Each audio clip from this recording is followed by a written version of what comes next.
I am Ibrahim. I am from Bangladesh, and now I am a student of UNIMAP.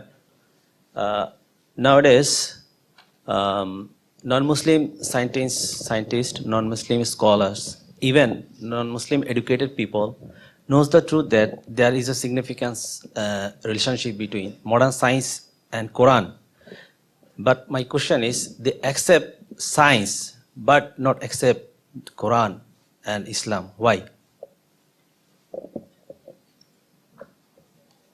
But that's the question that the people now know the relationship between Quran and science. They accept science, why they don't accept Quran? I don't think so. Everyone knows. Many know. Not every scientist knows about the relationship of Quran and science. Many know. Out of those who know, some of them, they are guided to the truth. And they accept Islam, like the names I took. I told you Prophet Kashani accepted Islam. And there are hundreds of scientists who accepted Islam. Now many a time when you come to know it's the truth, you may agree it's the truth, but yet you may not follow because you may be worried.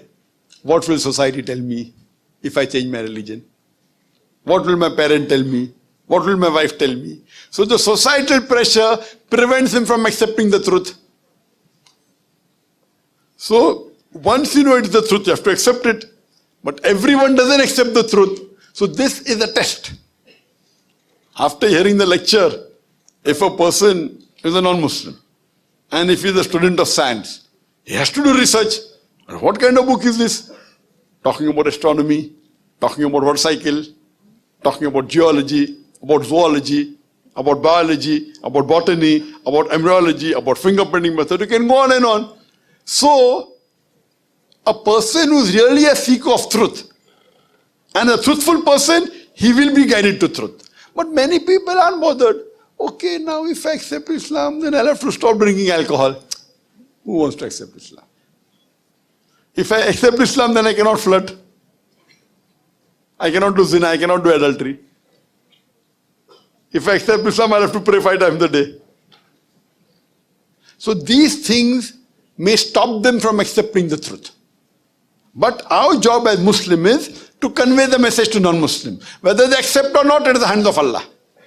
We as Muslims have to convey the message. If they accept, alhamdulillah, don't accept, no problem. We can't force anyone.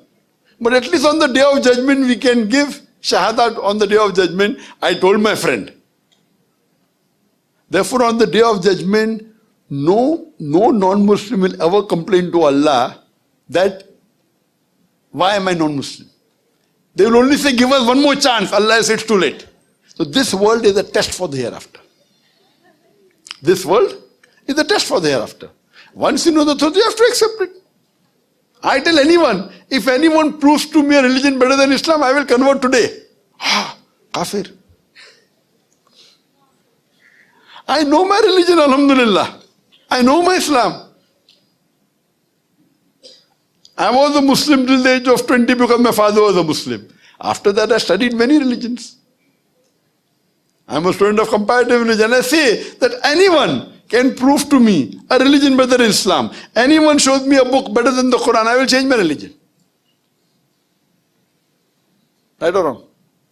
You don't say that, huh? Because you are not a student of comparative religion. I am a student of comparative religion. I've read the scriptures. So that's the reason. But those whose hearts are on truth, when they hear, and you find, alhamdulillah, every day, thousands accepting Islam. Thousands. Only because of Peace TV, hundreds, alhamdulillah. So pray to Allah subhanahu wa ta'ala that may He give hidayah, guidance for the people to come on the straight path. Hope that answers the question. Thank you. Bangladeshi people love you so much. Thank you, Doctor.